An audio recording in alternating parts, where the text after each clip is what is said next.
Olá, começa agora o JBR News e hoje vamos levar até você o assunto político que mais se discute na capital federal e também em todo o Brasil, a PEC da transição. Rodolfo, semana decisiva para nós, torcedores da seleção brasileira, né? E para aqueles que querem um país que realmente tem um rumo e um governo, de qualquer maneira, o governo que sai fez o seu papel, mas o governo que entra precisa de outras ações para fazer o que prometeu. E nisso aí a gente já sabe qual o nome, PEC da transição.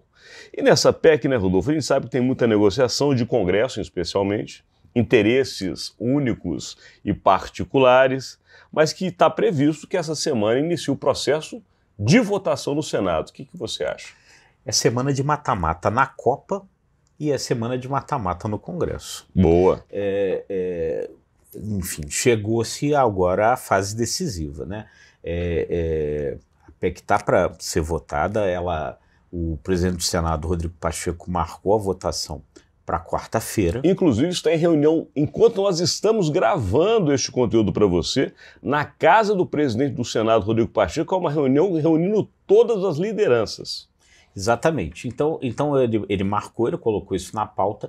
Isso depende da aprovação antes na Comissão de Constituição e Justiça, para que realmente seja votada na quarta no plenário.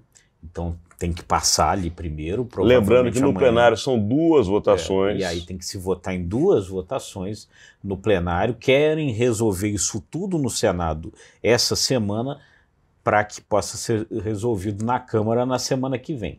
Será que vai dar tempo? Parece que vai. Agora, o PL, o partido do presidente Jair Bolsonaro, está ameaçando pedir vistas, ou seja, pedir mais tempo para analisar na Comissão de Constituição e Justiça, o que atrasaria a votação. Agora, as informações é de que há espaço para aprovação. Não como o governo quer,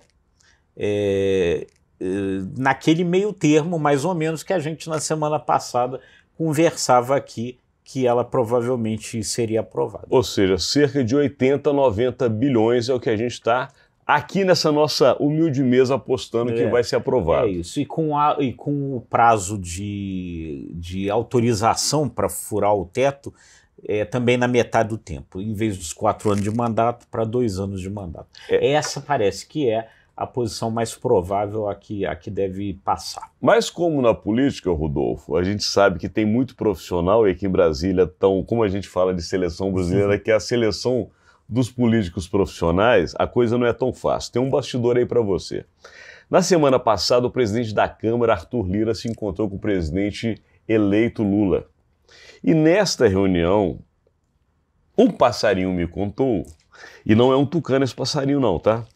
Que o Lira deixou muito claro para o Lula que não há negociação com relação ao orçamento secreto, independente do que for definido nesta semana no Supremo Tribunal Federal. Ele não quer abrir mão. O Supremo deve se pronunciar, julgar isso na quarta-feira também.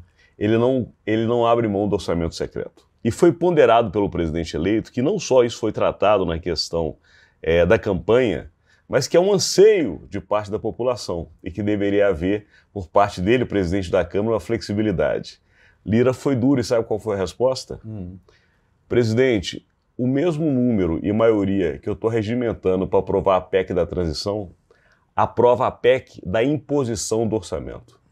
Ou seja, passa a PEC da transição e na mesma sessão eu coloco em votação a PEC que determina o orçamento impositivo.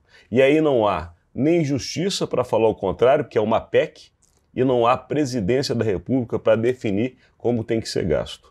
Portanto, vamos manter as coisas como estão para que a PEC da transição possa seguir como o senhor quer. Esse foi o recado. Não vão abrir mão disso.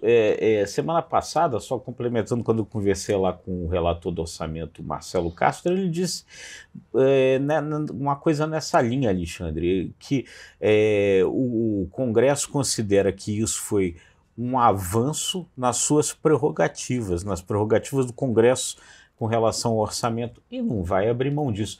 Não vai, o Congresso, isso é um passo dado que o Congresso não vai retroagir. O orçamento secreto provavelmente continuará. Continuará, temos que encerrar, mas uma coisa eu vou deixar para a gente conversar durante a semana. Entre presidente A ou saia presidente B ou vice-versa, o Centrão vai continuar mandando. O Centrão vai continuar mandando. Chegamos ao final deste conteúdo e agradecemos a sua audiência. Nós, Imagem e Credibilidade. E agradecemos o nosso grande parceiro, o Jornal de Brasília. Até amanhã, gente.